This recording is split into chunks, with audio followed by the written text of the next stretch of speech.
Hai semua, selamat datang di channel Baca Saham. Pada video ini, kita akan membahas satu topik dengan judul Laba Bank BMRI masih tumbuh di Januari tahun 2025. Tapi seperti biasa, semua pembahasan ini bukan rekomendasi dan hanya informasi. Ingat, kerugian kamu tanggung sendiri ya.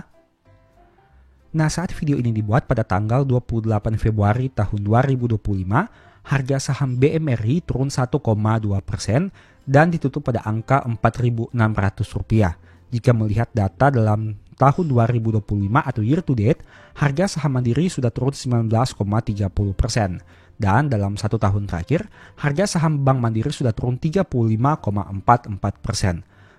Meskipun penurunan harga saham Mandiri ini sangat besar, tapi belum sebesar penurunan harga saham BRI yang sudah kita bahas pada video sebelumnya.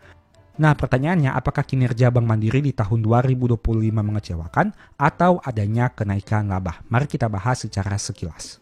Kita akan melihat beberapa pos keuangan penting dari laporan keuangan per Januari tahun 2025 yang sudah diupload di website Bank Mandiri secara resmi. Mari kita lihat untuk beberapa komponen utamanya.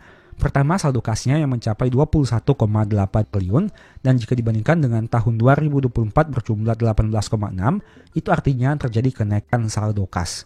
Untuk penyaluran kreditnya, mari kita lihat di sini untuk nominal penyaluran kredit yang diberikan berjumlah 1.307 triliun rupiah dan jika dibandingkan dengan tahun 2024 1.095 triliun rupiah. Itu artinya untuk kreditnya juga mengalami kenaikan di tahun 2025 khususnya untuk bulan Januarinya. Kemudian kita lihat dari pihak ketiga yaitu giro tabungan dan deposito. Untuk saldo gironya berjumlah 588 triliun dan di tahun 2024 507. Itu artinya terjadi kenaikan saldo giro. Saldo tabungan 457 di tahun 2024 dan naik menjadi 516 triliun di tahun 2025.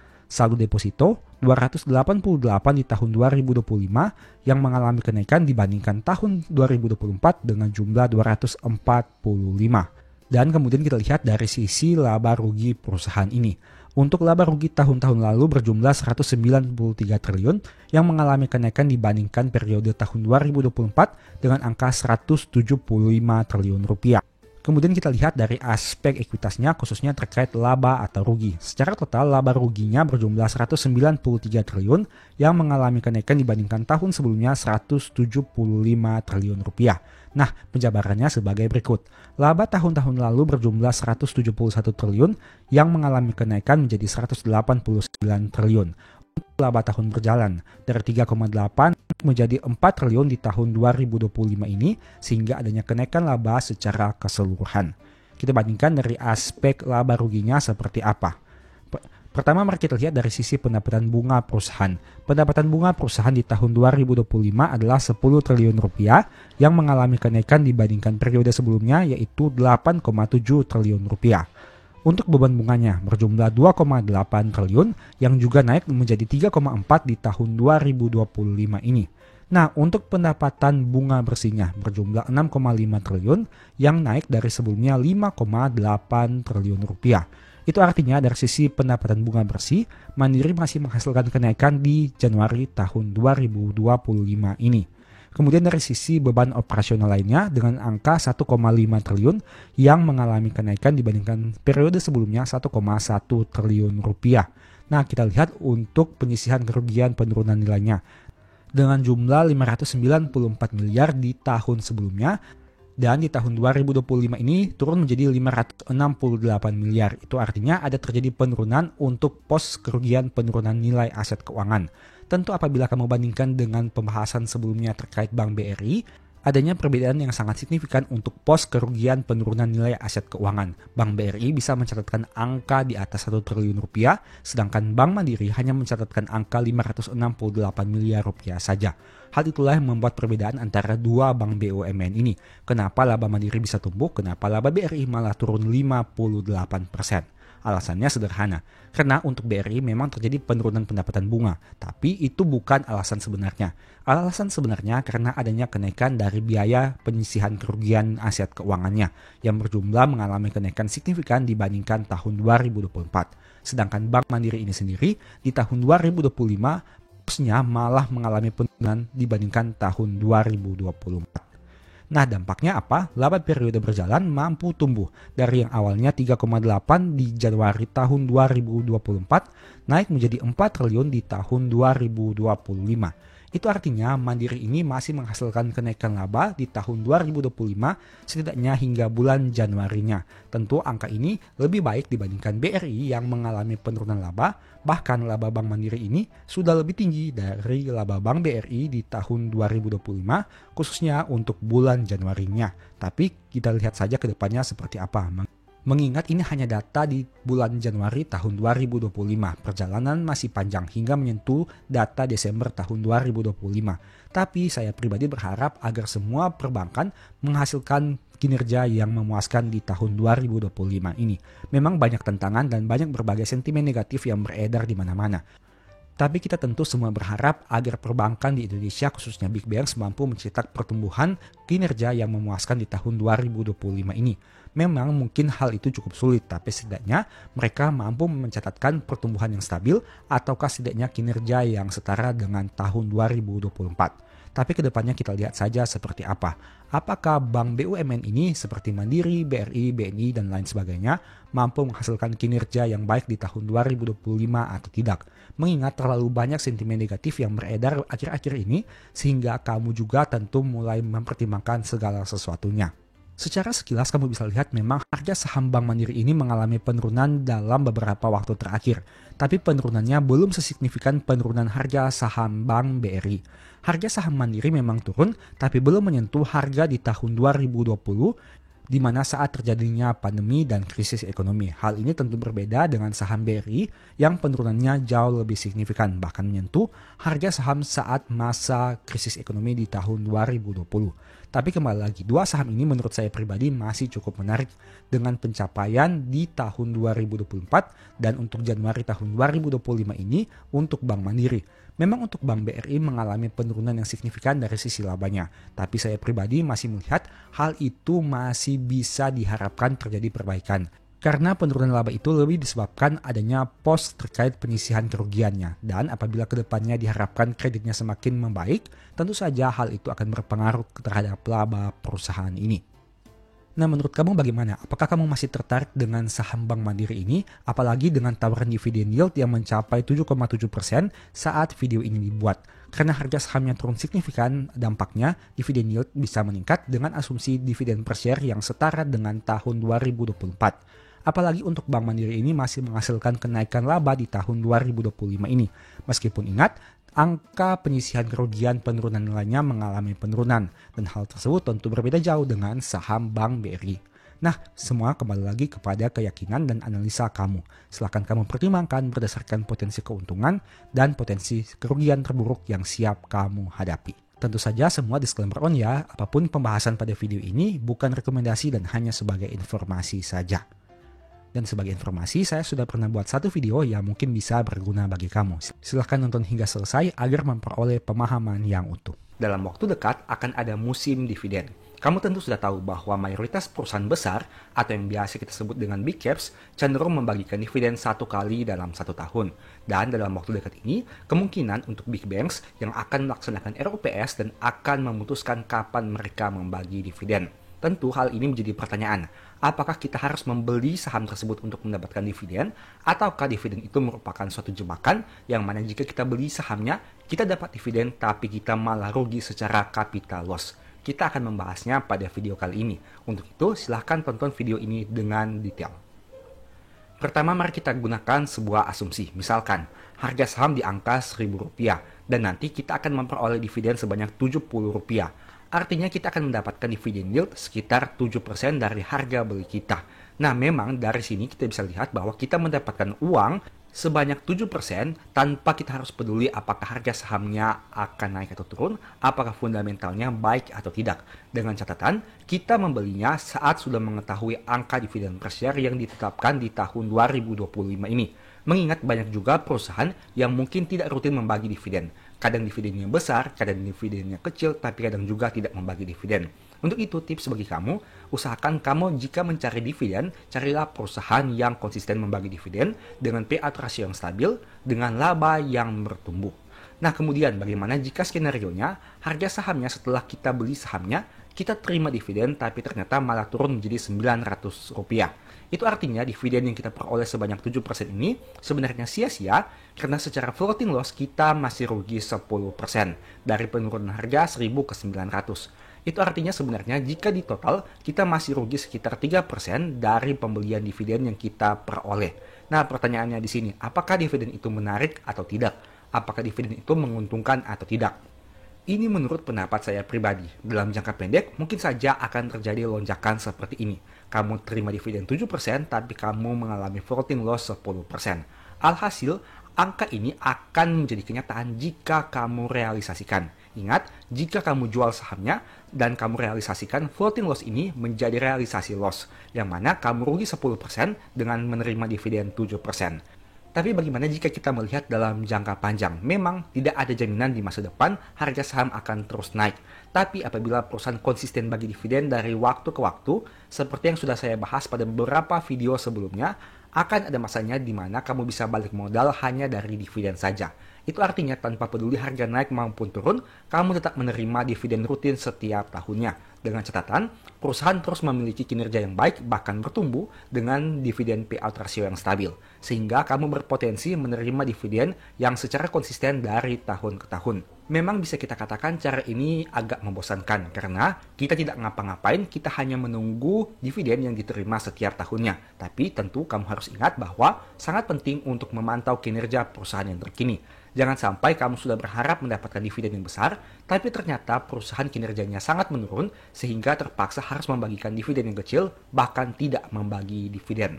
Nah, kesimpulannya, dalam jangka pendek, memang adanya potensi mengalami floating loss dari dividen yang kamu peroleh. Sehingga saya bisa sarankan bahwa jika kamu memang tertarik dengan saham tersebut dan mengincar dividennya, sebaiknya lakukan pembelian jauh-jauh hari sebelum dilakukannya RUPS dan sebelum adanya keputusan RUPS. Memang di sini ada pro dan kontranya. Untuk sisi plusnya, kita mungkin bisa memiliki potensi menerima dividen dengan yield yang lebih besar. Karena ada kemungkinan harga sahamnya akan mengalami kenaikan saat diumumkan RUPS dan pasar merespon positif hasil RUPS tersebut.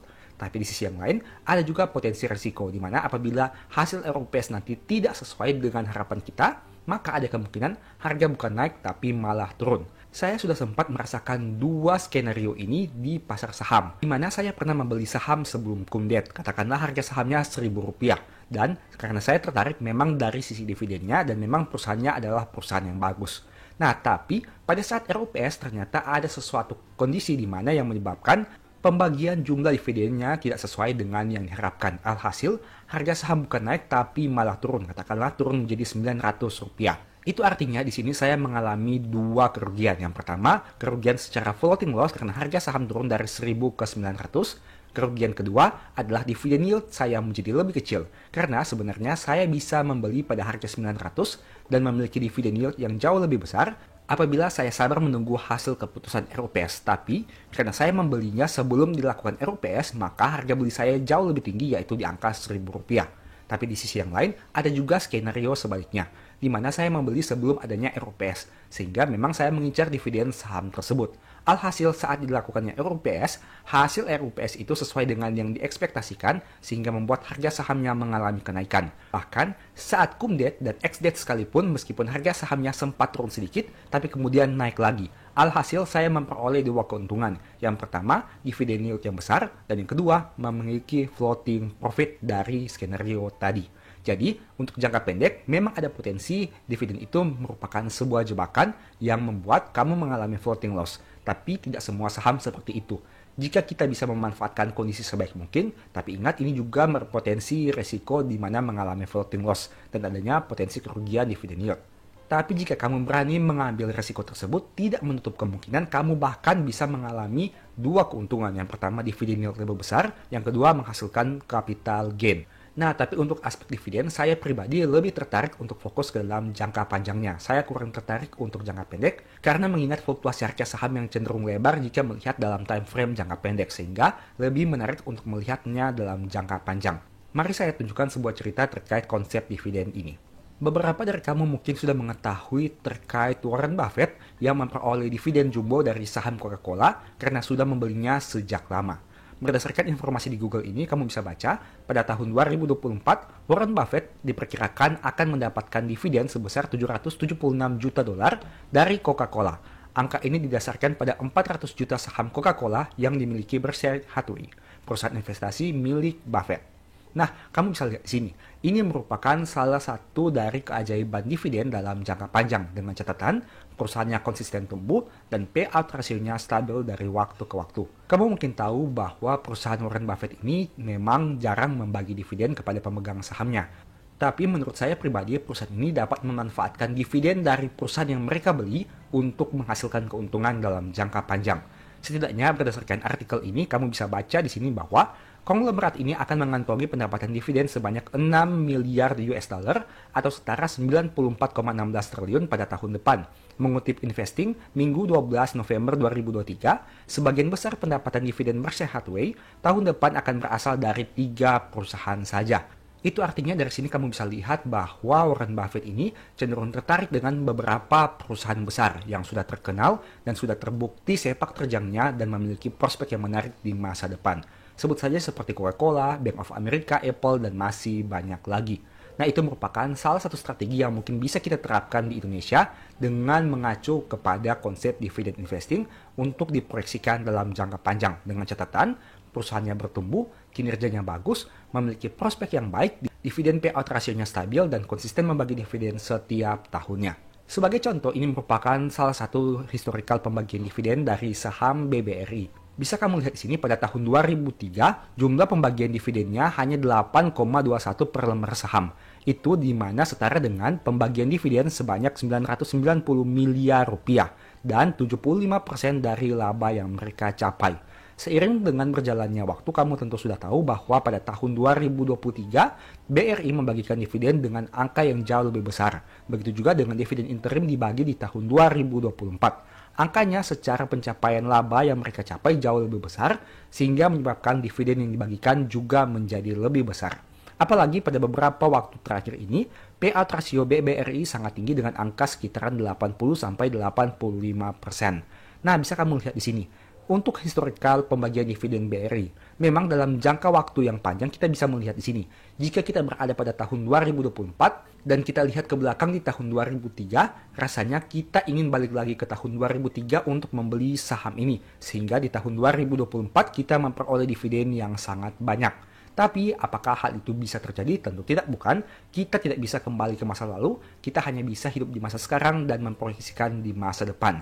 Memang ada kemungkinan juga pertumbuhan BRI ini tidak sebesar pertumbuhan 20 tahun ke belakang, mengingat pencapaian labanya tentu sudah tidak sekecil tahun-tahun 2003 yang tadi kita bahas. Tapi tidak menutup kemungkinan di masa depan perusahaan ini masih bisa tumbuh, sehingga berpotensi membagikan dividen dengan angka yang jauh lebih menarik. Tapi kembali lagi, tidak ada yang bisa memastikannya. Bisa iya, bisa tidak. Perusahaan ini kedepannya bisa membagikan dividen dengan angka yang jauh lebih besar, tapi bisa juga mungkin menjadi lebih kecil. Sebagai informasi, BRI juga ternyata sebelumnya pernah membagikan dividen dengan payout rasio yang hanya 20%. Contohnya seperti di tahun 2011, 30% di tahun 2012, 13, 14, 15. Naik 40% di tahun 2016, dan seterusnya. Itu artinya semuanya membutuhkan waktu yang panjang sehingga perusahaan dapat membagikan dividen dengan angka yang menarik.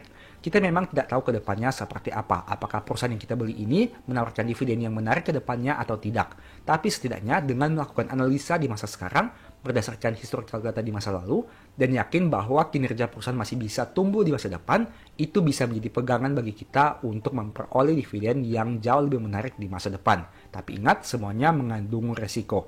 Hal itu hanya sebuah proyeksi saja, bisa benar, bisa juga salah. Sebenarnya selain BRI ada juga beberapa perusahaan big caps lainnya yang menawarkan potensi seperti ini. Kamu bisa melakukan analisa sendiri berdasarkan berbagai informasi resmi yang bisa kamu peroleh. Tapi intinya yang mau saya katakan di sini adalah tidak semua dividen itu merupakan jebakan. Memang ada dividen yang berupa jebakan, tapi juga ada dividen yang bisa menghasilkan keuntungan kepada pemegang sahamnya. Semuanya tergantung kepada berbagai aspek yang bisa kamu pertimbangkan. Satu saham yang sama bisa memberikan hasil yang berbeda-beda. Semuanya tergantung kepada kondisi kamu masing-masing. Dan ingat, selalu pertimbangkan dengan matang-matang setiap keputusan yang kamu ambil, karena untung rugi kamu yang tanggung sendiri. Demikianlah pembahasan singkat pada video ini. Selalu ingat bahwa semua saham yang disebutkan bukan rekomendasi dan hanya bersifat edukasi serta informasi. Mohon juga agar dapat mengecek kembali data yang ditampilkan, karena bisa saja terjadi kesalahan pengetikan atau pengambilan data. Di video berikutnya ingin dibahas materi apa lagi? Tulis di kolom komentar ya. Sebagai informasi, berikut ini beberapa list ebook baca saham. Pertama, psikologi saham. Kedua, stock for living. Ketiga, strategi nabung saham. Keempat, the stock market. Dan yang kelima, cara cepat analisa laporan keuangan. Apabila tertarik, chat saja pada nomor WA yang ada. Sekian video ini, semoga bermanfaat. Thank you.